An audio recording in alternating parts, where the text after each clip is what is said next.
Jadi kalau Allah sedang menginginkan seorang hamba jadi baik, itu bukan tampak pada dunia yang diberikan. Dunia bisa menjadi tanda kebaikan kalau dunia itu bisa mendekatkan Anda dengan Allah. Makanya saya sering katakan, kalau pengen syukur dari harta, pakai dulu untuk ibadah. Anda mendapatkan penambahan aset. Apa misalnya? Dapat hadiah tiba-tiba dari bos Anda, mobil Ferrari. Pertama gunakan, pakai subuhan ke Al-Azhar. Beli sepeda baru, pakai ke Majelis Taklim, berangkat. Syukuri dulu, sehingga ketika dihisap, hisapnya ringan. Fulan, kamu mendapatkan nikmat Ferrari, apa yang kamu gunakan dengan itu? Ya Allah, ya Rabb, yang pertama saya gunakan mobil ini adalah untuk ke Masjid Al-Azhar menunaikan sholat subuh. Ringan. Coba tanyakan pada diri Anda, setiap mendapatkan penambahan nikmat, Anda gunakan untuk apa dulu? Di kadang-kadang dapat mobil baru, pakai tamasya, Taman Safari, Ragunan, yang ngelihat cuman onta, singa. Apa yang dibanggakan? Pakai dulu ibadah. Jadi hisabnya tuh ringan. Kan yang bicara itu bukan mulut kita. Al-yauma nakhtimu ala afwahihim. Yang bicara tuh jaket, baju, peci, kacamata, mobilnya bicara, semua bicara. Ya. Idza zulzilatil ardu zilzalaha wa akhrajatil ardu athqalaha wa qala al-insanu mala yauma idzin tuhadditsu akhbaraha. Semua yang kita pijak itu bicara, mengabarkan kepada Allah apa yang kita lakukan terhadap tempat-tempat dan barang-barang itu.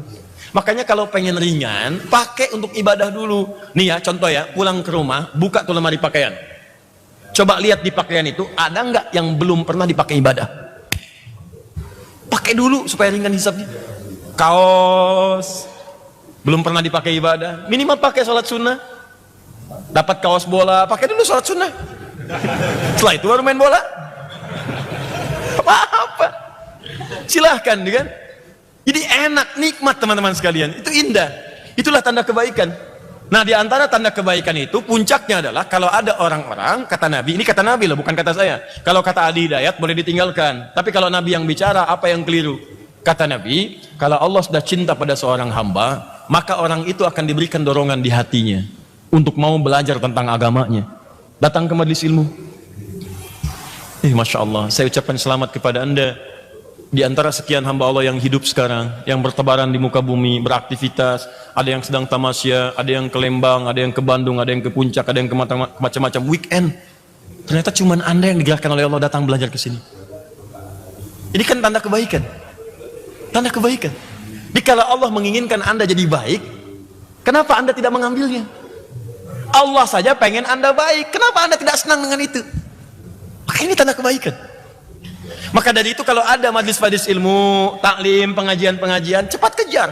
Boleh jadi itulah tanda kebaikan yang Allah inginkan melekat pada diri Anda. Jadi kalau Allah sudah inginkan baik, jangan turunkan. Jadi kadang-kadang Allah naikkan, Anda yang turunkan. Misal, maaf. Sholat berjamaah dengan sendirian, lebih banyak mana pahalanya? Berjamaah. Berjamaah di masjid dengan sholat di rumah, mana banyak pahalanya? Di masjid. Anda subuh ke masjid, kenapa zuhurnya nggak ke masjid lagi? Anda subuh berjamaah, kenapa zuhurnya sholat sendirian? Jadi kalau Allah sudah naikkan level Anda jangan turunkan lagi. Malam ini Anda tahajud, kenapa besoknya jadi nonton bola? Tapi kan saya penasaran Ustadz, apakah Manchester City bisa mengudeta Liverpool lagi atau tidak? Anda ini gimana? Katanya pengen ke surga, itu kan? Paham ya? Nah, ini poinnya. Kemudian yang terakhir, saya tutup. Waqala sallallahu alaihi wasallam, dan Rasulullah SAW juga pernah memuji orang-orang ahli ilmu dengan bersabda. Ini hadisnya ada di Ibnu Majah. Ibnu Majah nomor hadis 233. Boleh dituliskan. Hadis riwayat Ibnu Majah nomor hadis 233. Rawinya yang meriwayatkan sahabat Abu Darda radhiyallahu taala anhu. Ya, Abu Darda. Abu Darda ini asalnya non muslim, masuk Islam, kemudian punya anak perempuan namanya Darda. Di Darda itu bukan laki-laki, perempuan, Bu ya. Abu Darda, bapaknya Darda, perempuan, anaknya cantik, Pak. Karena perempuan pasti cantik, laki-laki ganteng ya. Wah, ya. Walaupun cantik itu relatif kata orang, dan jelek itu mutlak ya. Anaknya cantik. Saking cantiknya banyak yang tertarik, sampai-sampai dikisahkan ada seorang, ya kalau kita sekarang levelnya gubernur gitu ya, ya tinggi lah pejabat, naksir anaknya. Melamar kepada bapaknya. Ya begitu melamar, dilihat kebiasaan pejabat ini. Ah, Masya Allah. Saya tanya bapak ibu deh, kalau ada misalnya pejabat, wah wajahnya ganteng, tampan, nih ya. Nah, datang melamar anak perempuan bapak ibu, diterima nggak? Kenapa diam? Ini yang pertama kali dilihat bukan wajah, Pak. Ya, bukan tampilan fisik, walaupun kadang-kadang itu berpengaruh. Ya, tapi kata Nabi yang paling penting untuk dilihat itu adalah nilai ketaatan beragamanya. Fadhfar bidzatid dini taribat yadak. Pilih orang yang punya ketaatan beragama, maka engkau akan beruntung dalam rumah tangga. Makanya kalau ada seorang pemuda, kata Nabi, yang datang ke tempatmu, datang ke rumahmu, agamanya bagus, akhlaknya mulia, jangan hilangkan kesempatan itu. Ya, jangan hilangkan kesempatan itu. Jadi tidak mudah mendapatinya lagi. Tidak mudah. Maka datang pejabat ini melamar kepada anaknya, apa jawabannya? Luar biasa. Ditolak. Ditolak. Bagaimana penolakannya? Aku khawatir karena aktivitasmu itu begitu padat dengan dunia.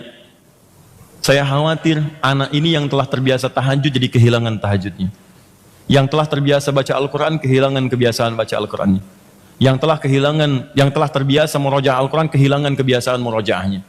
Kecuali kalau dengan jabatanmu itu bisa tetap menjaga kesolehannya di hadapan Allah Subhanahu wa taala. Ya, kadang-kadang kan dalam tugas-tugas tertentu harus keluar, harus tampilan lain, harus mendampingi suami. Ya, kadang-kadang panggilan, datang tengah malam harus berangkat, tahajud bisa hilang, baca Quran bisa hilang dan sebagainya. Kalau kebiasaan Anda bisa membuat anak saya tetap bisa tahajud dengan baik, tetap bisa menghafal Quran dengan baik, tetap bisa zikir dengan baik, saya persilahkan. Tapi kalau tak mampu, kami mohon maaf. Saya hanya ingin katakan, di hadapan sahabat Abu Darda, itu Allah yang lebih tinggi dibandingkan dengan kemewahan dunia. Tapi bukan berarti tidak boleh menerima lamaran orang-orang punya kedudukan, silahkan. Kalau dengan kedudukan itu mampu mengantarkan Anda dekat dengan Allah Subhanahu wa taala. Paham ya? Tapi sekarang kebanyakan itu sudah bagus, Pak. Sekarang saya lihat kebanyakan tuh Quran, Masya Allah. Sekarang ada tambahan, bukan cuma seperangkat alat sholat. Iya. Aku pengen saat akad nanti kamu baca surat Ar-Rahman ya. Wah. Diikat tuh akadnya dengan Ar-Rahman. Nggak apa-apa, insya Allah aku hafalkan. Yakin, satu ayat aja ya. Luar biasa. Tanya Pak, kalau sudah ke rumah tanya, adek apa niatnya? Saya mau melamar anak bapak Pak. Masya Allah. Hafal berapa juz? Tanya dulu. Ya Alhamdulillah Pak, saya sedang berusaha. Sampai saat ini 30 juz. Masya Allah. 30 juz, ya tapi belum mungkin sepenuhnya sih Pak. Belum lancar sepenuhnya. Yang lancar apa? Al-Ikhlas. Gak apa-apa. Pelan-pelan. Baik. Darda ini kemudian berusaha, usahanya pengen dekat dengan Allah, maka beliau membuka toko di depan masjid, dekat Masjid Nabawi, Masjid Nabi. Apa orientasi buka tokonya? Bukan ngebidik jamaah.